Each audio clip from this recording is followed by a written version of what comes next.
Hello everyone, it's a beautiful day here at my outdoor Guppy setup. Today we're talking about a problem I like to call the 7 too much mistake that can be very harmful in fish keeping. This applies not just for guppies, but other fish as well.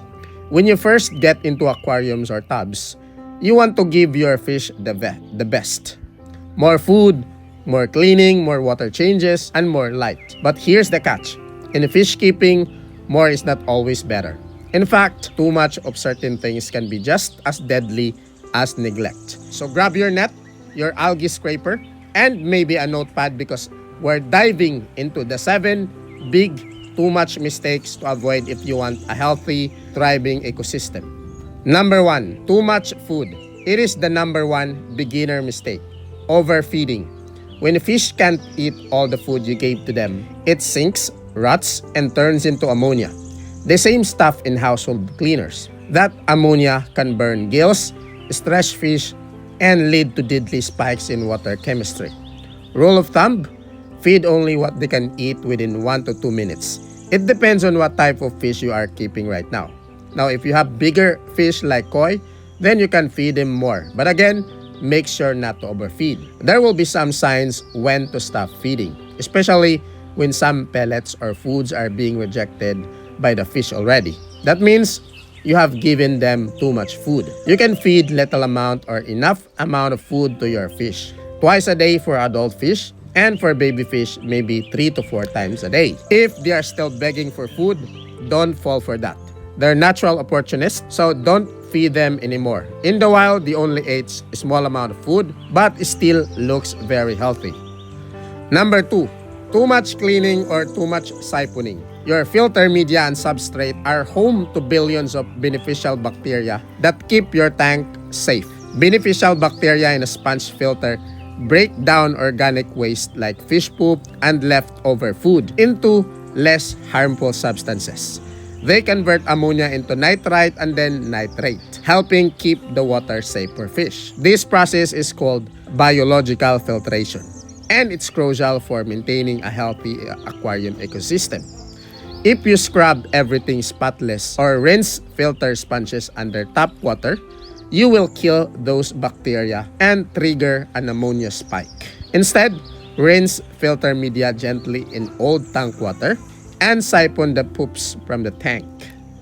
For cleaning outdoor tubs without sponge filters, like these tubs I have here outdoor, you may wonder where the heck good bacteria lives in tubs without sponge filters. Your beneficial bacteria don't just disappear. They set up shop on every surface, the bottom of the tub, plant roots, rocks, and the walls.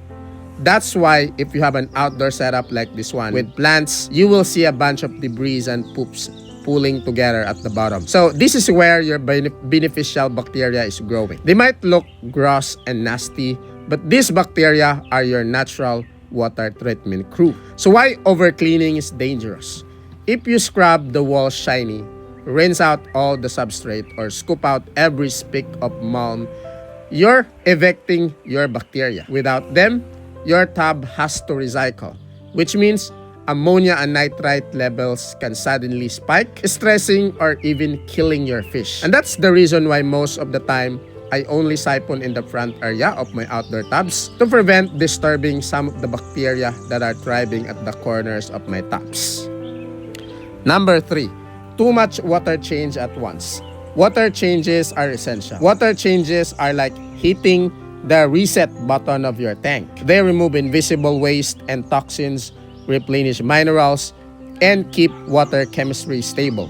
Even the best filters can't do that. So regular changes keep fish healthier, colors brighter, and algae under control. But changing too much at once can shock your fish. If you swap out 80 to 100% of the water, it's like your fish version of being teleported to another planet.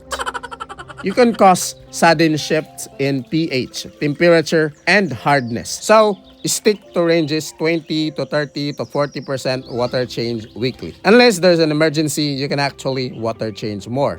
Number 4, too much stocking or overcrowding. Overstocking your fish tank might make it look lively, but it quickly turns into a recipe for trouble. Every fish produces waste. And when there are too many, ammonia and nitrate levels climb faster than your filter can handle. This leads to poor water quality, which stresses fish and makes them more vulnerable to disease. Overcrowded tanks also have less oxygen to go around, and fish may constantly bump into each other or fight over territory, causing injuries. In the long run, you'll see more sickness, stunted growth, and sometimes sudden unexplained deaths. Number 5. Too much medication. Medication can save fish lives, but overusing it can do the opposite. Too much or unnecessary treatment can damage fish organs, kill beneficial bacteria, and even make parasites more resistant. For example, if you keep using rock salt and anti-parasite solutions, even if it is unnecessary, then parasites become more resistant. Always diagnose before dosing. Measure carefully and quarantine sick fish instead of treating the whole tank, unless it's actually needed. Number 6. Too much light. Too much lighting in a fish tank might seem harmless, but it can cause several problems. Excess light fuels algae growth. This not only looks bad, but this algae can also block light from reaching live plants, harming them over time. Bright, prolonged lighting also stresses fish, especially species that prefer shaded environments, making them more prone to hiding, losing color, or becoming sick. And at night, the lack of proper dark period disrupts their natural day-night cycle, and it affects how they rest and overall health. Most aquariums only need 6 to 8 hours all light a day. Same for outdoor tubs. Too much sunlight is also not good. It can grow too much algae also, and it can make the water too hot and might kill your fish. If you're keeping guppies like me, I recommend you put a cover when it's too hot so it can protect both plants and as well as the fish. Number 7. Too much algae.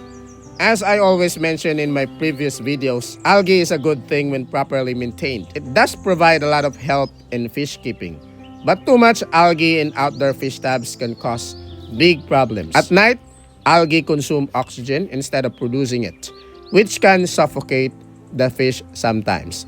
And sometimes, if you have too much algae in your outdoor setup, guppies get strangled and die. So make sure to maintain enough amount of algae. A little algae is healthy, but when it takes over, it upsets the balance of the whole tub.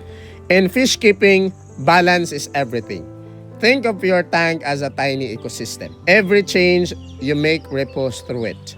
Your job isn't to give your fish more. It's actually to give them what is right. Keep it balanced and your aquarium will reward you with years of beauty and life. That's all for today. I hope you enjoyed this video and happy fish keeping.